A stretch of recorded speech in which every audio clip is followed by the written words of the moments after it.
AP మాజీ ముఖ్యమంత్రి, YCP అధినేత జగన్మోహన్ రెడ్డి ఢిల్లీ వెళ్లనున్నారు. ఢిల్లీ వెళ్లి ఏపీలో జరుగుతున్నటువంటి దాడులపైన వైసీపీ నేతల్ని అక్రమంగా అరెస్టులు చేస్తున్నారనే దానిపైన కూడా ఢిల్లీలో కేంద్ర హోంశాఖ మంత్రి అమిత్ షాని కలిసి ఇక్కడ ఒక నివేదిక ఇవ్వనున్నారు. అక్కడ ఒక కంప్లైంట్ ఇవ్వనున్నారు. ఆ తర్వాత ప్రధాని మోదీని కలిసి ఏపీలో ఉన్నటువంటి పరిస్థితులపైన, అక్కడ ఉన్నటువంటి వరదకు సంబంధించిన ఇబ్బందులపైన కూడా మాట్లాడబోతున్నట్టు తెలుస్తుంది. అయితే ఇప్పటికే ఏపీలో వైసీపీ నేతలకు సంబంధించి వరుసగా అరెస్టులు జరుగుతూ ఉన్నాయి.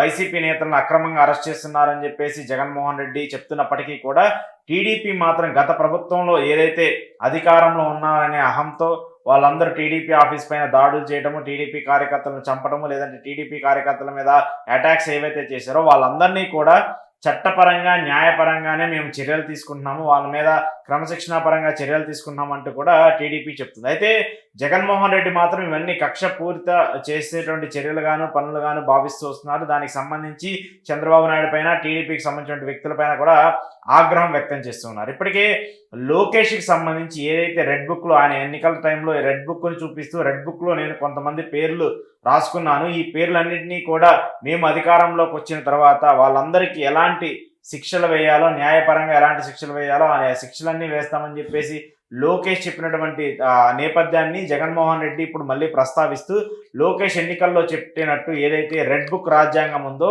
ప్రస్తుతం అదే రెడ్ బుక్ రాజ్యాంగాన్ని ఏపీలో అమలు చేస్తున్నారంటే కూడా జగన్మోహన్ రెడ్డి ఆగ్రహం వ్యక్తం చేసినటువంటి తీరుని కూడా చూస్తున్నాం. అయితే మరోవైపు రాజకీయ పరంగా అంటే వరదల అంశాన్ని రాజకీయంగా చూడటం, దానిపైన కూడా జగన్మోహన్ రెడ్డి ఆగ్రహం వ్యక్తం చేస్తూ వచ్చారు.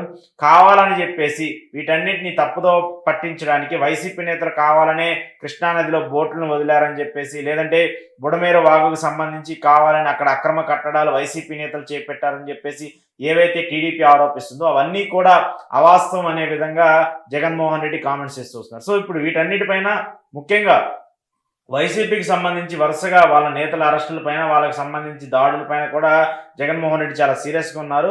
ఇక్కడ కంప్లైంట్స్ ఇచ్చినప్పటికీ కూడా పోలీసులు సహకరించట్లేదని చెప్పడం, అలాగే ఆయనకు సంబంధించి హోంశాఖ కూడా సరిగా సపోర్ట్ చేయకపోవడం అని చెప్పేసి ఏదైతే ఉందో ఆలోచన డైరెక్ట్గా రాష్ట్రంలో సపోర్ట్ అయినటువంటి నేపథ్యంలో కేంద్రంలో ఉన్నటువంటి హోంశాఖకు, అలాగే ప్రధాని మోదీకి తెలిపి రాష్ట్రంలోని పరిస్థితులు తెలపాలని చెప్పేసి జగన్ భావిస్తున్నట్టు కూడా తెలుస్తుంది.